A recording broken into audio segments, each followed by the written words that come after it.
Hello friends, அடுத்த topic என்னன்னு பார்த்தோம்னா depreciation and its accounting. இதுல வந்து இப்ப depreciation மட்டும் நம்ம பார்க்கலாம். என்ட்ரிஸ் வந்து நம்ம ஜர்னல் என்ட்ரிஸ் பார்த்துட்டு அதுக்கப்புறம் இது பார்த்தோம்னா தான் புரியும். ஸோ ஃப்ரெண்ட்ஸ் நீங்கள் என்ன பண்ணுங்கன்னா இந்த வீடியோ முடிச்சுட்டு அதுக்கப்புறமா வந்து ஜர்னல் என்ட்ரிஸ் சம்மந்தமாக நம்ம வீடியோ போட்டிருப்போம்.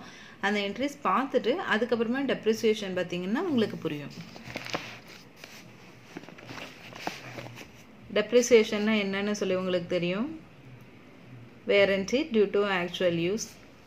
Then depreciation ku meaning. At the accounting entries வந்து நம்ம journal entries பார்த்துட்டு இது பார்த்தோம்னா தான் நம்மளுக்கு புரியும் friends.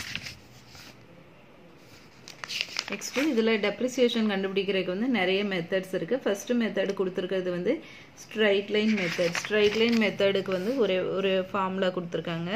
Depreciation is equal to cost price of asset minus scrap value divided by estimated life of the asset, that is number of years. இதுல வந்து நம்ம ஒரு எக்ஸாம்பிள் எடுத்துஇருக்கோம். Refer book page number 67. 67ல என்ன இருக்குன்னு பார்த்தோம்னா இதுல ஒரு ப்ராப்ளம் கொடுத்திருக்காங்க.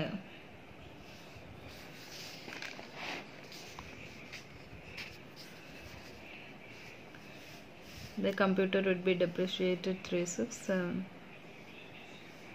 in the first year, and the second year straight line illustration would have simply charged 1,600 every year distributed evenly over 3 years useful life. 1,600 வரணும் ஆன்சர். இல்லை இந்த ப்ராப்ளத்துக்கு வந்து இங்கே சொல்யூஷன் கொண்டு வர்றோம் நம்ம. இந்த 1,600 சொல்யூஷன் வந்துட்டு இல்லையா. ஸோ ப்ராப்ளம் என்னன்னு பார்த்தோம்னா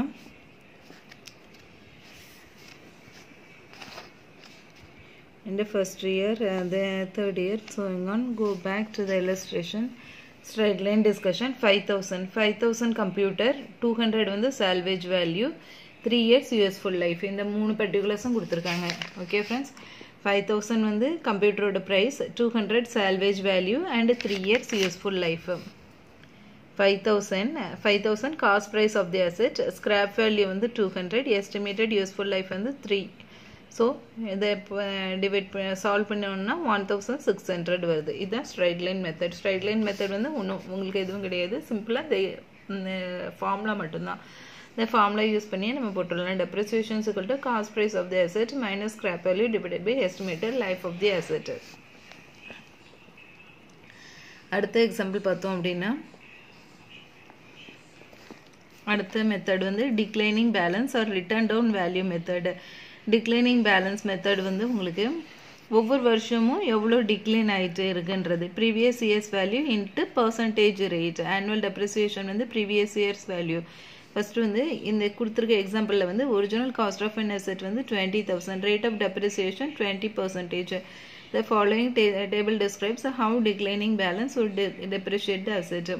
ஒவ்வொரு வருஷமும் எவ்வளோ டெப்ரிஷியேட் ஆகுதுன்னு பார்த்தோம்னா குறைஞ்சிக்கிட்டே வரும். இந்த ஸ்ட்ரைட் ரேங்கிங்கில் வந்து ஒவ்வொரு 3 வருஷம்னா ஒவ்வொரு வருஷத்துக்கும் 1,600. முதல் வருஷம் 1,600, ரெண்டாவது வருஷம் 1,600, மூணாவது வருஷமும் 1,600. இதில் ஸ்ட்ரைட் லைன் ரேங்கிங் மெத்தடில் வந்து எல்லா இயரும் சேமாக இருக்கும். அமௌண்ட் ஆஃப் டெப்ரிசியேஷன் வந்து சேமாக இருக்கும். பட் டிக்ளைனிங் பேலன்ஸ், டிக்ளைன் அப்படின்னாலே குறைஞ்சிக்கிட்டே வருது. டிக்ளைனிங் பேலன்ஸ் வந்து கொஞ்சம் கொஞ்சமாக குறைஞ்சிட்டு இருக்குது. ஸோ இது வந்து ஒவ்வொரு வருஷமும் டிஃபர் ஆகும். ஃபர்ஸ்ட் இயரில் வந்து 20,000 இருக்குது. அதில் 20% டெப்ரிசியேஷன் அப்படின்னா பேலன்ஸ் இருக்க வேல்யூ வந்து 16,000. அப்புறம் 16,000ல் 20% போட்டோம்னா 3,200. பேலன்ஸ் இருக்கிறது 12,800. அப்புறம் 12,800ல் 20% பேலன்ஸ் இருக்கிறது பார்த்தோம்னா 10,240.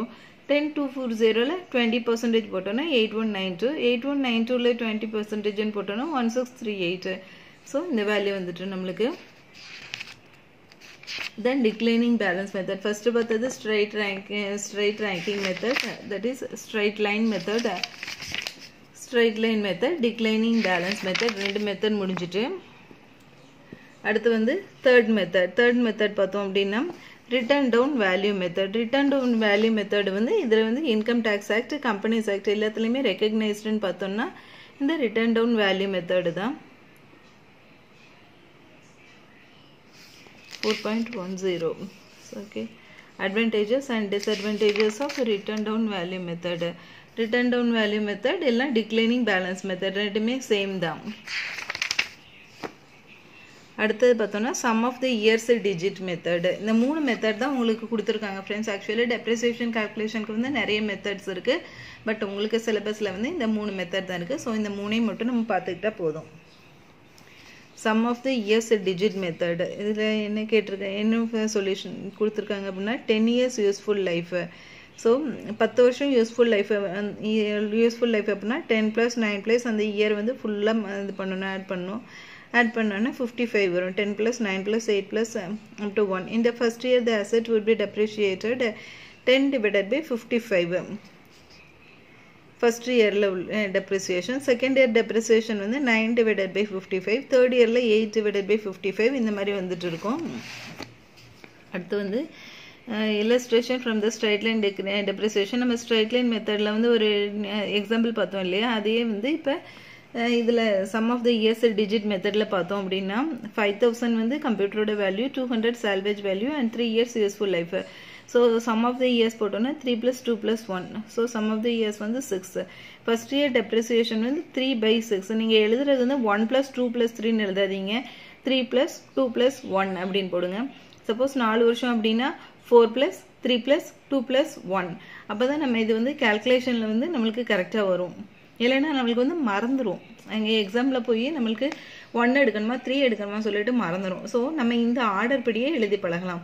3 + 2 + 1 அப்படின்னா 4800 × 3/6 2400 வந்து ஃபர்ஸ்ட் இயரில் வருது. அதுக்கப்புறம் வந்து 4800ல் 2/6 போட்டோன்னா இது ஒரு வேல்யூ வருது. So we have 4000 taking 5000 salvage value வந்து subtract பண்ணிடுறோம். subtract பண்ணிட்டு 4800. first year computer would be depreciated 3/6, that is 50%. second yearல வந்து 2/6 and third year வந்து 1/6. okay friends, we have now translated into depreciation charges. first yearல வந்து 2400 நம்ம இங்கே calculate பண்ணியிருக்கோம். நீங்கள் ஒரு பேப்பர் எடுத்து எழுதுனீங்கன்னா தான் சரியாக வரும் இந்த இது எல்லாமே. இந்த first year 1599.84 இது வந்து செகண்ட் இயர் அண்ட் தேர்ட் இயரில் வந்து 800 நான் இங்கே கால்குலேட் பண்ணியிருக்கேன். இதே மாதிரி நீங்கள் எழுதி பார்த்தீங்கன்னா தான் உங்களுக்கு சரியாக வரும். 800.16 in the third year. The straight line illustration would have simply charged 1600 each year. okay friends, அடுத்து வந்து depreciation fund. depreciation fund sinking fund என்னன்னு சொல்லிட்டு நம்ம பார்த்தோம் அப்படின்னா, ஒரு பொருள் வந்து டெப்ரிஷியேட் ஆகிட்டு கடைசியில் வந்து அந்த பொருளை வந்து நம்ம இது பண்ணுற மாதிரி, அந்த பொருளை வந்து கண்டம் பண்ணுற மாதிரி ஸ்டேஜ் வந்துட்டு அப்படின்னா அது வந்து நம்ம சேல் பண்ணிவிடுவோம்.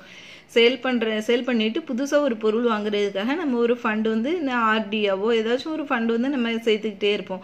அந்த ஃபண்டு பேர் தான் டெப்ரிசியேஷன் ஃபண்ட், இல்லைன்னா சிங்கிங் ஃபண்டு. Thank you friends. இதில் வந்து இந்த ஜேர்னல் என்ட்ரிஸ் வந்து நம்ம கடைசியில் பார்த்தோன்னா தான் நம்மளுக்கு புரியும். இப்போ பார்த்தோன்னா இது புரியாது ஃப்ரெண்ட்ஸ். Thank you friends.